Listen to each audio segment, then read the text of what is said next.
En aquel tiempo envió Jesús a los 12 con estas instrucciones: Vayan y proclamen por el camino que ya se acerca el reino de los cielos.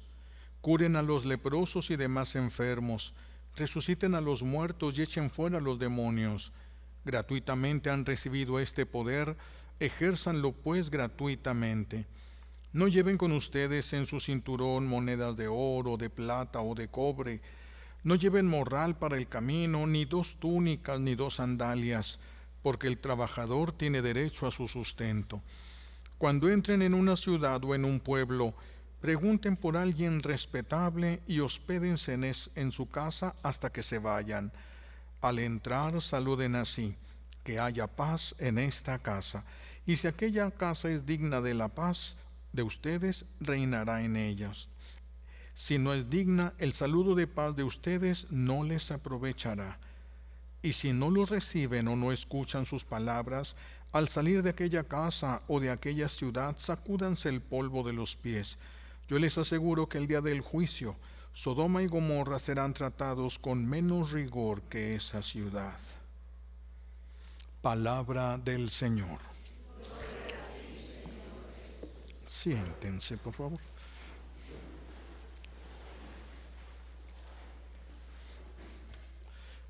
Gracias.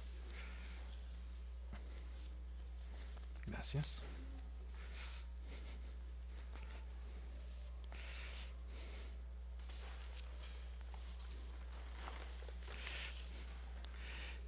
Jesús, escuchamos nuevamente, acabábamos de escuchar hace poco este evangelio, donde Jesús envía a los apóstoles a predicar. ¿Qué es lo que van a predicar? Que el reino de Dios está cerca. Esa es la predicación. El reino de Dios está cerca. Todo sobre lo que Dios reina o aquello sobre lo que Dios gobierna es perfecto y produce felicidad. Todo donde Dios reina o donde Dios gobierna produce felicidad, produce el bien en las personas. Pero sabemos por la historia que por el pecado original, por el pecado entra el desorden en nuestras vidas, y por eso desde entonces el desorden es clave y nos dice que Dios no está reinando sobre nosotros. El desorden es la clave que nos dice de esa falta del reinado de Dios sobre nuestra vida. Mientras nuestro buen Dios reinó sobre Adán y Eva, la vida de ellos era color de rosa. No había nada que les preocupara, no había nada que les doliera a ellos. No sufrían absolutamente de nada, ni de frío, ni de calor, ni suegra tenían. O sea, no tenían ningún problema ellos. Pero después del pecado, todo cambia, todo es adverso ahora al ser humano, todo es adverso. Ahora tienen que trabajar para tener lo que antes era gratuito.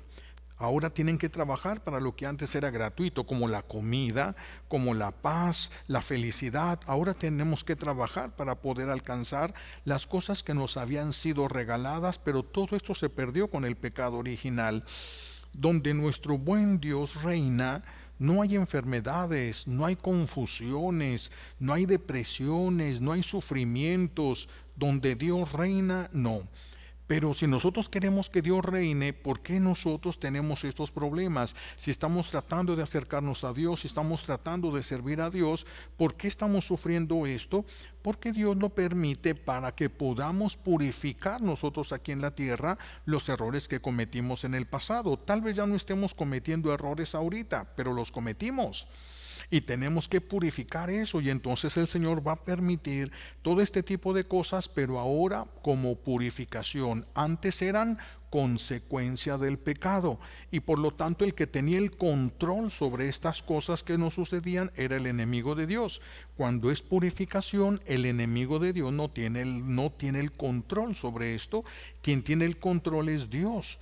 Cuando es una purificación, entonces es Dios el que tiene el control. Él sabe hasta dónde tiene que permitir que lleguemos nosotros para que podamos nosotros llenarnos de lo que Él quiere. Para que Él me pueda llenar, me tiene que vaciar de lo malo que yo me llené.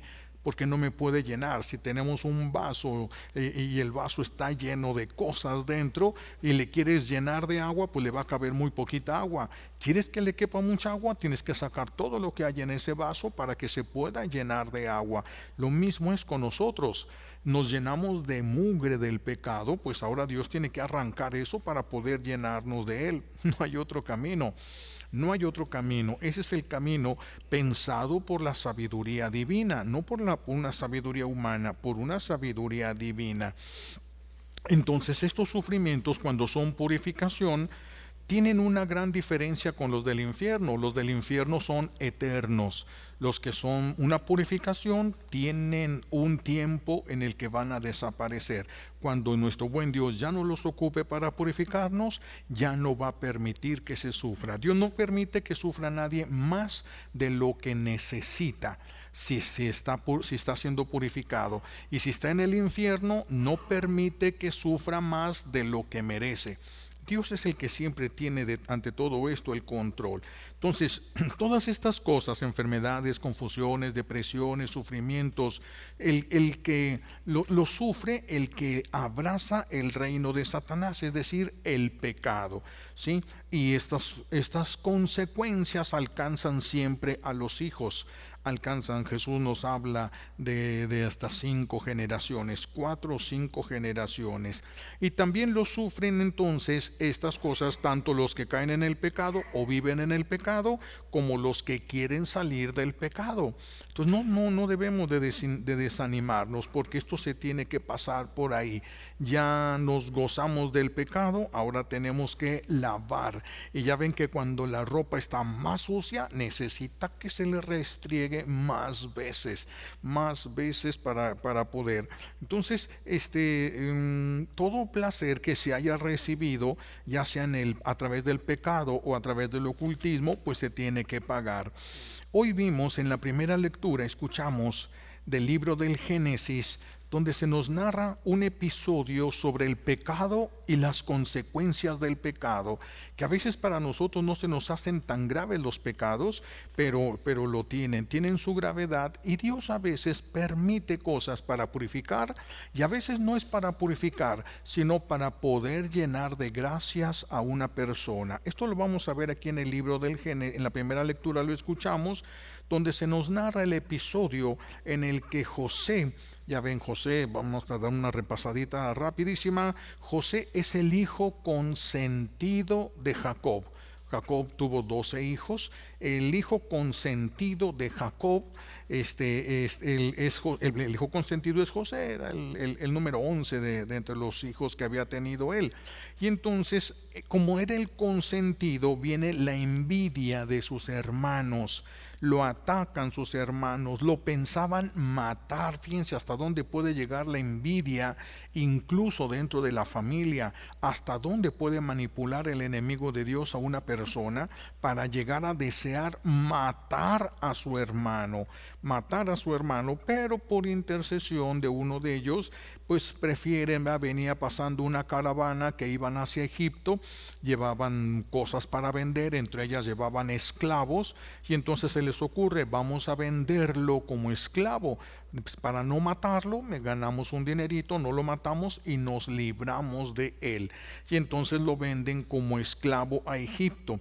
Aquí se nos está hablando de la envidia. Esto fue por envidia que le tenían a este niño, a José. No es que José se hubiera portado mal con ellos. José tenía visiones. La preferencia de su papá y las visiones que él tenía llevaron a sus hijos hasta ese extremo, porque entonces José sueña que hay una persona, y bueno, total, que él va a ver que sus hermanos se van a postrar delante de él. Sí, lo ve en un sueño, sus hermanos se postraban delante de él, y entonces se enojaron más todavía sus hermanos. Ya tenía toda la preferencia del papá, y ahora todavía que les dijera esto, ya fue cuando decidieron matarlo en la primera oportunidad que tuvieran. Sí, esta es una de las consecuencias de las preferencias desordenadas que tienen a veces los papás, a veces los abuelos, por alguno de sus hijos, que siempre hay una preferencias a veces porque el niño se presta más, porque es un niño más cariñoso, más platicador, el otro hijo es más huraño, mantiene más distancia con la mamá, es menos expresivo. Entonces con el otro hijo se desarrolla más fácil el amor entre ellos dos. Pueden ser muchas cosas. Puede ser que la mamá, cuando estaba embarazada, lo quiso abortar, intentó abortarlo, pero el niño nació y nació enfermo y trae una herida, se siente en deuda con su hijo y por eso le permite cosas que a los demás no les permite. Pueden ser muchas las razones de lo que nosotros vemos como preferencias a los hijos, pero todas las preferencias, sean de donde vengan, siempre ocasionan celos, resentimientos, rivalidades entre los hermanos. Y ahora eso, aquí se desarrolla todo contra José. Quieren matarlo. La envidia, entonces, fíjense cómo los lleva la envidia a traicionar a su propia familia. Vean hasta dónde se puede llegar, a traicionar a la propia sangre. Decía San Francisco de Sales que querer ser como alguien más, desde querer ser como alguien más, es la fuente de todas las tentaciones. Es la puerta que se le abre a Satanás para que escoja de qué manera quiere destruir a esa persona. El envidiar a lo que otros son o lo que los otros tienen. Así de que si se quiere ser como el hermano menor, muchos niños lo hacen cuando están todavía más o menos grandes, todavía no crecen mucho, pero su hermano nace el siguiente hijo, y por supuesto que la mamá se desborda en amor hacia el niño que acaba de nacer, porque es más indefenso, porque está más pequeño, porque la ocupa más que el grande. Pero el grande se siente destronado. Y entonces, ¿qué va a hacer? Pues imitar a su hermano menor. Imitar a su hermano menor, se va a caer como antes se caía y la mamá corría con él. Ahora se cae, pero ya la mamá no corre con él, no entiende el mundo y queda resentido por las cosas. La preferencia por un hijo, que repito, puede ser por cualquier causa, a los ojos de los otros niños siempre es una injusticia y una falta de amor, no consciente. La mayoría de las mamás no son conscientes de esto y a veces es clarísimo el hijo de la preferencia. Y si uno le pregunta, ¿tienes preferencia por algún hijo? No, yo los trato a todos igual. Y no lo hace, ni siquiera se da cuenta que no lo está haciendo, ni siquiera se da cuenta. La envidia es un veneno para nosotros los seres humanos. La envidia nos llena de amargura. El que siente envidia se siente incompleto, se siente insatisfecho, se va a llenar de amargura, se va a llenar de coraje. Y todo eso lo utilizan los espíritus del mal. Todo eso lo utilizan ellos a su favor y trabajan para cegarnos a nosotros y hacernos pensar que nuestra vida es miserable y la de los demás es envidiable. Eso trabajan ellos intensamente. Usan la envidia, los espíritus del mal, para obsesionarnos y justificar nuestros deseos de arrebatarle a la otra persona lo que creemos que deberíamos de tener nosotros, de quitarle a esa persona, o quitar a esa persona de nuestro camino, como sea. Ese como sea es el que le abre las puertas a Satanás para muchísimas cosas. Por eso es tan peligroso que las personas lleguen a sentir envidia. Es muy peligroso. De ahí nace el robo, la traición, las guerras. De ahí nacen todos los males del ser humano. El que envidia lo que los otros tienen es porque no valora lo que él ha recibido. No valora, ve como que lo que han recibido los demás es más grande que lo que Dios le ha dado a él, ¿sí? O no ha visto lo que ha recibido, porque algunos sienten a través de la envidia, yo no he recibido nada, y es ilógico eso, es imposible. Muchas veces llegan los adolescentes, mi mamá a mí no me quiere, nada más quiere a mi hermano. Pero están bien comidos, traen buenos zapatos, traen buena ropa. ¿Quién le compra todo eso a alguien que no quiere? ¿quién le compra? Sin embargo, la envidia nos ciega, no nos permite ver la realidad. Vemos las cosas distorsionadas. Es posible que sí haya una preferencia, pero no una falta total de amor, que es como los espíritus hacen que la persona lo perciba. Ni siquiera es, no es de que lo quiere más a él que a mí, sino es no me quiere, a mí me odia, porque a mí me pide que haga las cosas y a él no le pide que hagan las cosas y a mí sí me pide. Y allí es donde va trabajando el enemigo de Dios en el corazón. Por eso hay hijos tan resentidos con sus papás. Hay quien envidia todo, es que todo se puede envidiar, todo se puede envidiar. Hay personas que se les facilita la comunicación con los demás, son muy sociables, llegan a un lado y en 5 minutos ya conocen a medio mundo de los que están allí en la fiesta. Y hay otros que no, hay otros que se les dificulta la comunicación, pues hay quienes envidian esa popularidad en otros, hay otros que envidian el cuerpo de otra persona, el cabello de la otra persona, unos envidian el cabello lacio y otros envidian el cabello chino. Nadie está, el enemigo de Dios trata de que nadie esté satisfecho con lo que es, sino que todos estén viendo lo que tienen sus hermanos. Se envidia el carro que se tiene, la familia que se tiene, el trabajo que se tiene.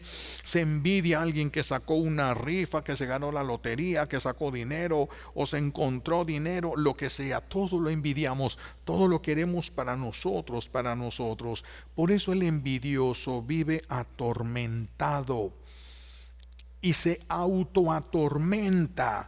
¿Por qué? Porque se la pasa en las redes sociales viendo que todos tienen lo que él no tiene. Imagínense qué tormento.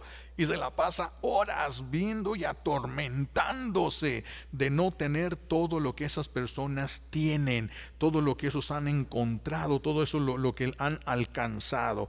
Y lo que esa persona hace, los espíritus la van a cegar para que nunca sea suficiente, para que siempre necesite tener más, hacer lo que están haciendo los otros, tener lo que los demás tienen. Pero si un día logran tenerlo, de todos modos no van a quedar satisfechos porque procede de la envidia, procede del pecado, y lo que procede del pecado no te llena en plenitud.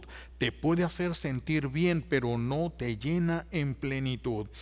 Aquí lo vimos en la primera lectura. Vamos a aterrizarlo en una persona concreta para poder aplicarlo en nuestra propia vida. Cuando vienen los hijos de José, los hermanos de José vienen a comprar. Ya José es el segundo después del faraón. Nadie está por encima de José más que el faraón. Hasta ese grado llegó José. Y entonces llegan los hermanos y piden que vienen a comprar comida. Y José los ve y los reconoce a sus hermanos. Hace que los pasen a su presencia, pero José está maquillado al estilo de los egipcios, tiene ropajes elegantes, tiene un puesto ahí. Entonces sus hermanos ni se imaginan que es José. Además ya pasaron años, ya no es el adolescente que vendieron y se fue llorando. Ahora es un hombre muy importante el más cercano de hecho al faraón. Y entonces José empieza a interrogarlos, quiere saber qué ha pasado con ellos, qué es lo que ha pasado en el corazón de ellos. Y entonces los hermanos, él les dice, bueno, tienen más familias, sí, tenemos un hermano menor, entonces hermano más pequeño de él. Era el consentido porque fue la mujer que más había querido su papá, por eso él lo había querido tanto, y por lo tanto ahora también iba a querer así a su hermano menor. Y entonces pues les dice, si no vienen con su hermano menor, ya no los voy a vender nada, ni siquiera los voy a recibir. Y entonces los manda, por fin ya ven, se les acaba la comida que habían llevado, y Jacob vuelve a decirles, vayan a comprar comida a Egipto. Es el único lugar donde había comida después de una sequía de 7 años. Toda la región, muchos se hubieran muerto si José no hubiera estado en Egipto. Muchos se hubieran muerto, pero Dios no lo permitió. Y entonces estos muchachos empiezan a interceder por el hermano menor. Ya no estaban tan dispuestos a venderlo tan fácilmente. Ahora lo estaban protegiendo. Si nosotros le quitamos a su hijo menor, a mi papá, y le pasara algo, se muere. se va a morir, entonces ya lo están protegiendo al papá, lo que no hicieron cuando él estaba ahí con ellos, y están protegiendo al hermano menor. Cuando José ve la conversión, es cuando ya se destapa delante de ellos: yo soy José. Por supuesto que cayeron de rodillas como él lo había visto en sus sueños y se postraron. Era el hombre más poderoso de ahí. Solo el faraón era más poderoso que él. A un tronido de dedos los despedaza el ejército de Egipto. Los despedaza, así de que imagínense, pues lo caen de rodillas y temblando, y José les dice: no, levántense, pero ahí está José. José reconoce, en ese momento José delante de ellos reconoce que el Señor lo permitió. El Señor, dice José, el Señor me envió delante de ustedes, me envió primero para salvar del exterminio a la familia esta donde se estaba formando el pueblo de Israel.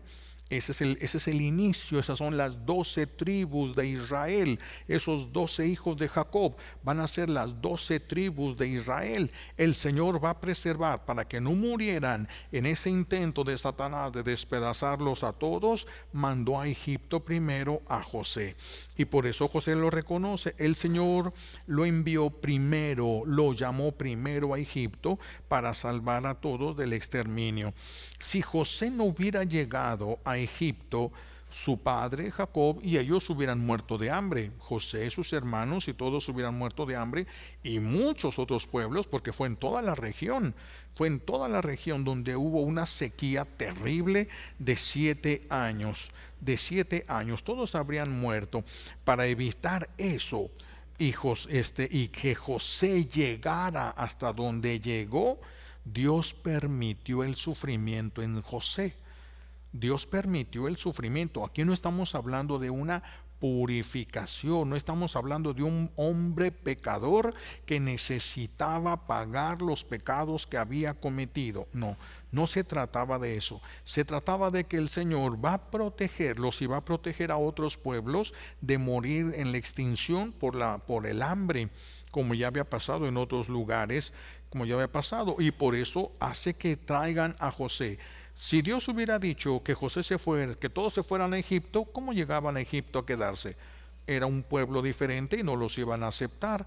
Entonces la única manera que pudiera entrar iba a ser de esta forma, y entra como esclavo. Dentro de ahí lo mandan a la cárcel. En la cárcel él interpreta 2 sueños a 2 personas, a 2 hombres que estaban ahí en la cárcel. Uno iba a morir, el otro iba a regresar a trabajar junto al faraón, y así sucedió.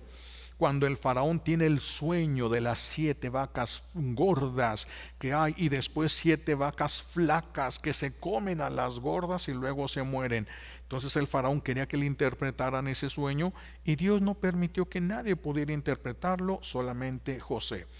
José ya le había dicho al hombre: iba a ser un copero.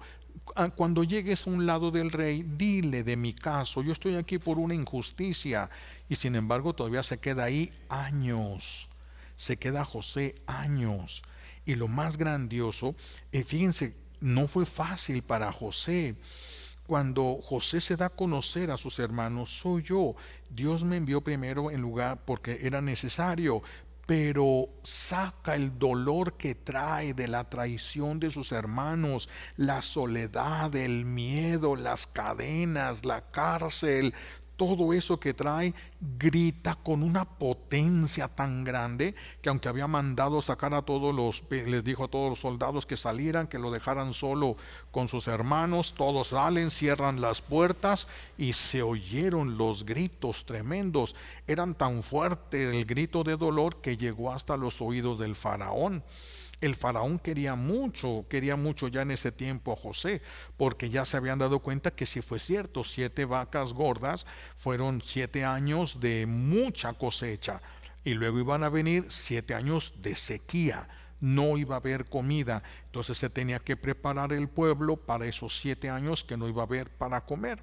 Se tenía que preparar. Entonces fue necesario que las cosas sucedieran así. Hay muchos sufrimientos por los que nosotros estamos pasando. pero muchos de esos es necesario que pasemos por ahí. Algunos porque ya caímos en pecado y necesitamos pagar, y otros ya tal vez ya pagamos y ahora necesitamos purificar lo que hicimos, y otros ahora necesita el Señor prepararlos para llenarlos de gracias, prepararlos. Por eso vemos aquí una gran fidelidad de José, que a pesar de que le duele hasta el alma lo que él sabe que Dios permitió, siguió siendo fiel a Dios. Es que no se trata de que entendamos todo, sino saber y entender que si Dios va guiando nuestra vida, Él tiene que saber por dónde va a permitir que pasemos. Él tiene que saber, y tenemos que ser puestos a prueba. Como hemos dicho otras veces, cuando se convierte, la tradición oral lo dice, cuando se convierte Santa María Magdalena, se convierte en la mujer que andaba en los bailes entre los griegos, que eran hombres y mujeres muy hermosas. Por eso se le llama perfil griego a alguien que tiene pues su rostro es perfecto, se le llama perfil griego. Ella andaba entre ellos en las fiestas populosas y todo. Cuando se convierte, Jesús pasa otra vez por donde ella andaba en sus fiestas, para ver si ella tenía que tomar la decisión, si quedarse con Jesús, si luchar y abrazar, si verdaderamente estaba convencida o no. Si no estaba tan convencida, se iba a quedar. Por eso Jesús pasó por donde ella antes estaba. A nosotros también nos va a pasar a nosotros algo sucedido, algo parecido. Nos va a pasar, tenemos que pasar por alguna cosa nosotros también. No sabemos si por purificación, no sabemos si es para recibir mayores gracias del Señor.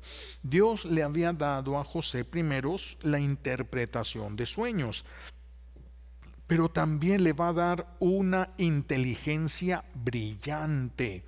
Una inteligencia brillante. Esta inteligencia brillante le permite no solo interpretar el sueño. Sí le dijo al faraón: tú soñaste esto y esto significa 7 años de cosechas y 7 años donde no va a haber nada. Entonces le dice cuál es la solución. Le dice qué es lo que tienen que hacer. Tienes que tumbar los graneros que tienes, hacer graneros más grandes, tenemos que almacenar el grano y cerrar y sellar todo eso, y cuando llegue el tiempo de las vacas flacas, entonces sacaremos de ahí del trigo que ya tenemos, de los granos que ya se almacenaron.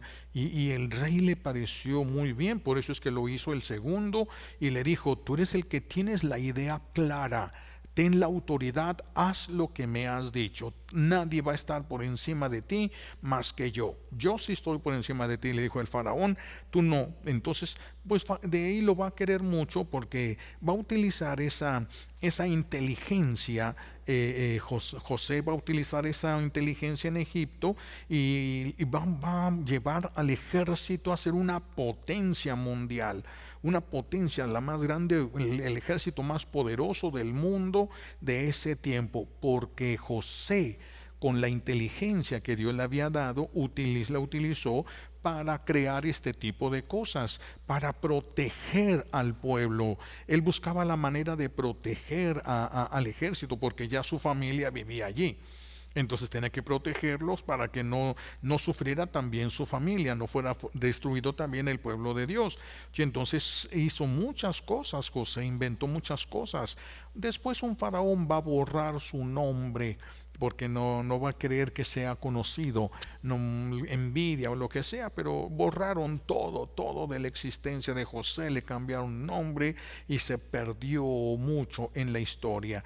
Pero José va a hacer todo esto. Estamos hablando de inteligencia brillante, no de sabiduría. Inteligencia brillante, por eso pudo trabajar para la guerra. Sabiduría, pues no lo hubiera hecho, es otra cosa la sabiduría de la inteligencia.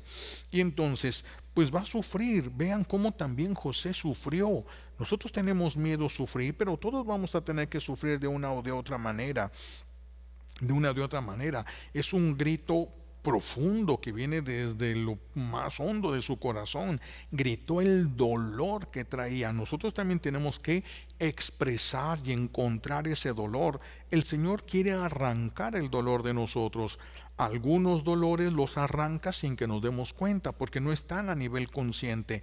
No son cosas que nos dimos cuenta que sucedieron. Por ejemplo, las cosas que pasaron cuando estábamos en el vientre de nuestra mamá.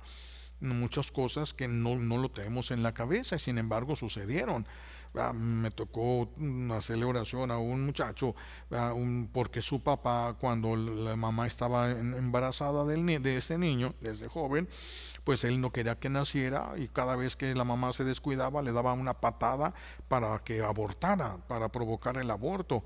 Y la mamá vivió con el temor de que un día se descuidara ella, le diera una patada fuerte y tuviera el aborto, pero no logró, y el niño nació. Cuando nace, llega a la adolescencia, ya no soportaba a su padre, no lo soportaba, no entendía por qué. Es una herida que venía desde el vientre. Él no entendía por qué, hasta que se hizo la oración para que perdonara a su papá por lo que pasó en el vientre.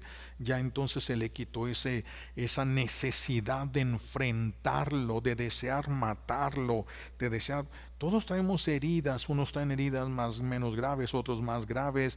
Todos cargamos heridas y ni siquiera sabemos de que solo Dios sabe de dónde viene todo lo que somos, de dónde viene todo lo que hacemos, y por eso es el que sabe qué es lo que necesitamos, hasta dónde necesitamos sufrir nosotros para que Él pueda arrancar todo eso de nosotros, a veces a nivel consciente.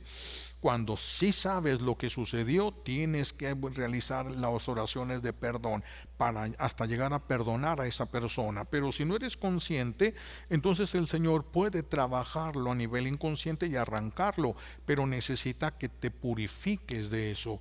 Entonces son gracias que el Señor necesita darte, y por eso sufrimos, y Él nos va arrancando cosas, va arrancando, y por eso se van cambiando las actitudes conforme se va liberando la persona. Se van cerrando las heridas que nos hacen manipulables por los enemigos. Pero mientras no terminemos de sanar, pues vamos a tener que estar en lucha y soportando y sintiéndonos tal vez avergonzados y lo que sea, pero forma parte. Tenemos que pasar por ahí. Después del pecado original, todos debemos algo, todos tenemos que pagar alguna cosa. Todos, y algunas veces sufrimos las consecuencias de las debilidades de los que nos rodean, pero todos. Y así como este hombre, muchos cuando van a sanar gritan, porque es un dolor que traen, algunos a nivel consciente, otros a nivel inconsciente, y traen un dolor sumamente intenso y pegan un grito impresionante, ¿verdad? Son gritos que calan, duelen en el alma, porque son de dolor. No es un grito de desesperación, sino un grito de dolor que calan, duelen los gritos esos, aunque uno ni conozca a la persona bien, duelen esos gritos. Entonces, pues sufrió José, sufrió la traición de sus hermanos, sufrió en la cárcel, sufrió porque lo acusaron injustamente y por eso lo metieron a la cárcel, y Dios permitió todo eso, porque desde la cárcel es donde él va a brincar a estar con el faraón. También nosotros, si nos dejamos llevar por Dios, aunque las cosas se pongan difíciles, un día van a terminar. Solo los sufrimientos del infierno no tienen fin, no tienen ya ningún final. Tienen principio, pero no tienen fin. Pero los dolores aquí en el mundo, y sobre todo los dolores que vienen de Dios, que Dios permite, porque no los provoca, pero sí permite que haya consecuencias de las cosas que nosotros vamos haciendo. Entonces Dios lo permite, y eso nos va a llevar al sufrimiento, y un sufrimiento intenso, a algunos más, a otros menos. Depende lo que Dios le quiere arrancar a la persona o lo que le quiere dar a la persona. La envidia, fíjense cómo nos lleva a sentirnos resentidos con Dios por lo que Dios le dio a esas otras personas, ¿sí? Nosotros llegamos a sentir la envidia, el resentimiento con Dios, de que Dios le da a otros lo que nosotros queremos, ¿sí? Mientras otros nos envidian a nosotros. Imagínense nada más, yo envidiando a alguien y otros envidiándome a mí. Qué torpeza. Cada quien deberíamos de conformarnos con lo que tenemos, con lo que Dios nos ha dado a cada uno de nosotros. Hemos pasado muchas horas de nuestra vida envidiando lo que otros han recibido de Dios, y nosotros quisiéramos tener lo que Dios les ha dado, pero no queremos pasar por la purificación que ellos pasaron para poder recibirlo. Lo queremos gratis, lo queremos rápido, lo queremos todo al microondas, lo queremos todo light, fácil, rápido, ligero, rápido las cosas. Y las cosas de Dios no son así. Las cosas de Dios no son así.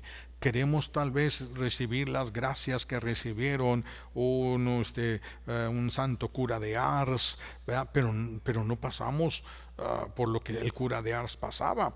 El santo cura de Ars pasaba cuando llega al pueblo de Ars, nadie iba a misa y el pueblo estaba lleno de cantinas, nadie iba a misa, unos cuantos nada más. Y entonces empezó a ponerse de rodillas delante del sagrario toda la noche. Los testimonios de la gente era que apagaban sus luces y todavía se veía encendida la luz del templo. Salían a trabajar los que iban al campo 4 o 5 de la mañana y seguía prendida la luz del templo. Y estaba el santo cura de Ars de rodillas, de rodillas. Además tuvo que soportar ataques de Satanás impresionante. Lo agarraba, lo jalaba de los pies, lo aventaba. Cada vez que hacía esto, él se daba cuenta, uy, va a llegar un pez gordo.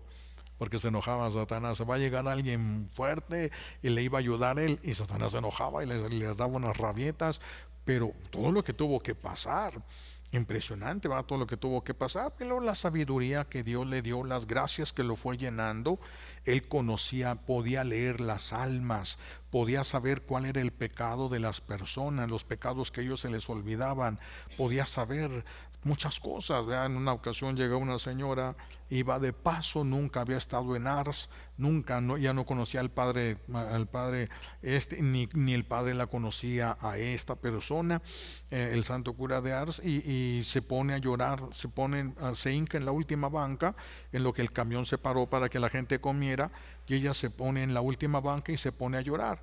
Su esposo se había aventado de un puente y se había ahogado. Y la iglesia en este tiempo, si alguien se suicidaba, no permitía que se le celebrara misa, no se le permitía la entrada al templo en su cuerpo, tenían que ser sepultados así. Como su esposo se suicidó, ella lo estaba considerando condenado.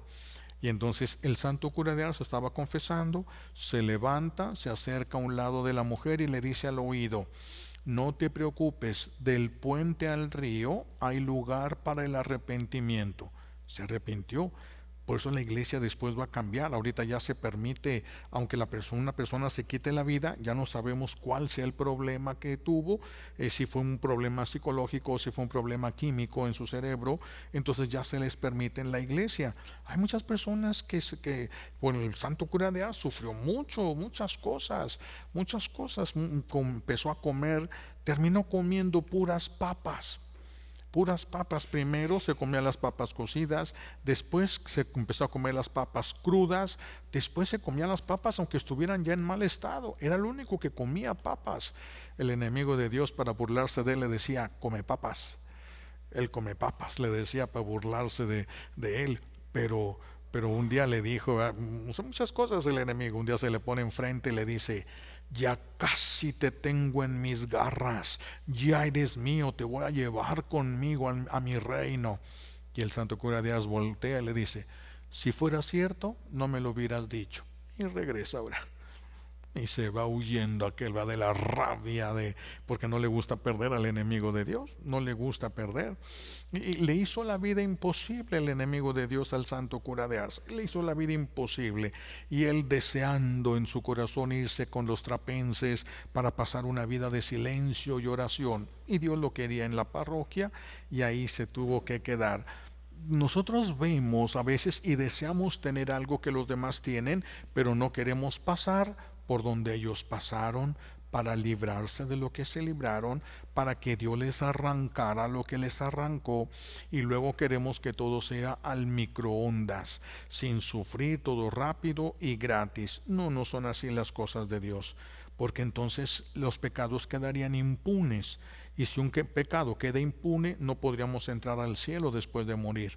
Por eso el Señor se tiene que apurar para lavarnos, purificarnos, prepararnos, llenarnos de las gracias que ocupamos. Todo se tiene que apresurar y a veces pues tiene que aumentar en nosotros el nivel del sufrimiento. Así es de que si nosotros queremos lo que los demás quieren, piensa si estás dispuesto a pasar por donde esas personas han pasado. por los sufrimientos y dolores que esas personas han pasado. Eso es lo que sí tendríamos que detenernos antes de estar deseando lo bonito de lo que esas personas han recibido. Pidamos hoy la gracia a nuestro buen Dios como un regalo de esta Santa Misa, la gracia de reconocer nuestras envidias. Capaz que somos envidiosos y ni nos hemos dado cuenta. Capaz que le estamos haciendo la vida difícil a alguien y ni nos hemos dado cuenta. Hay personas que les hacen la vida imposible, por ejemplo, a la esposa, cuando la esposa se empieza a acercar más a Dios, por envidia. O la esposa al esposo, porque el esposo se va adelantando en las cosas de Dios y siente envidia. Hay que revisar todo eso, hasta lo que nosotros todavía ni nos imaginaríamos que tuviéramos algo de envidia. Tenemos que revisar. ¿Cuántas veces la esposa va subiendo, se mete a estudiar y está preparándose, y el esposo bombardeándola? No, hombre, ¿para qué haces eso? No vas a lograr nada, no sirve para nada. Pero esa envidia no quiere que crezca más de lo que él puede. Su envidia lo lleva a boicotearle, quitarle, a traicionarla, a hacerle que no lo logre. ¿Cuántas cosas habremos hecho por envidia y no le hemos pedido perdón a Dios de eso? Muy pocas personas se acusan de la envidia, y es muy común la envidia. Es muy común la envidia. Cuando alguien tiene envidia, la cara se le ve pues más o menos como como a los que se les ve, ¿verdad? Pues hay que pedirle a nuestro buen Dios nos conceda la gracia de reconocer si tenemos envidias, que las podamos ver. ¿Cuáles son nuestras envidias? Y que nos ayude a sanar de esas envidias, que nos ayude a agradecerle a Dios lo que le da a otras personas. No estar deseando recibir eso, sino agradecerle a Dios que le dé a otras personas. Aunque nosotros también, que nos abra los ojos para que veamos qué es lo que nos ha dado a nosotros. No estamos despreciados de Dios, no estamos despreciados de Dios. Pero este pecado de la avaricia, esta envidia, es muy peligroso para nuestra salvación. Por eso hay que pedirle al Señor nos abra los ojos si estamos envidiando algo que no, nada deberíamos de envidiar, absolutamente nada. Que podamos ver lo que Dios da a otros y lo aplaudamos. No estar contra la voluntad de Dios simplemente porque nosotros no hemos recibido lo que creemos que deberíamos de haber recibido. Y si vamos a recibir algo, que nos dé la gracia de aguantar la purificación que necesitamos para poder recibir lo que Él nos quiere dar. La purificación puede ser una enfermedad, puede ser una depresión, puede ser un rechazo de una persona que se ama, pueden ser tantas cosas. Solo Dios sabe. La purificación no puede ser fácil, porque si no, no sería purificación. Él sabe qué es lo que nos duele y eso es lo que nos ofrece. Eso es lo que nos da, porque con eso nos sacaría más rápido de los problemas. No es fácil, pero le pedimos a Dios Padre las gracias que necesitamos por los méritos de Jesucristo en la cruz y por la poderosa intercesión de la Santísima Virgen María al pie de la cruz. Alabado sea Jesucristo, ahora y por siempre.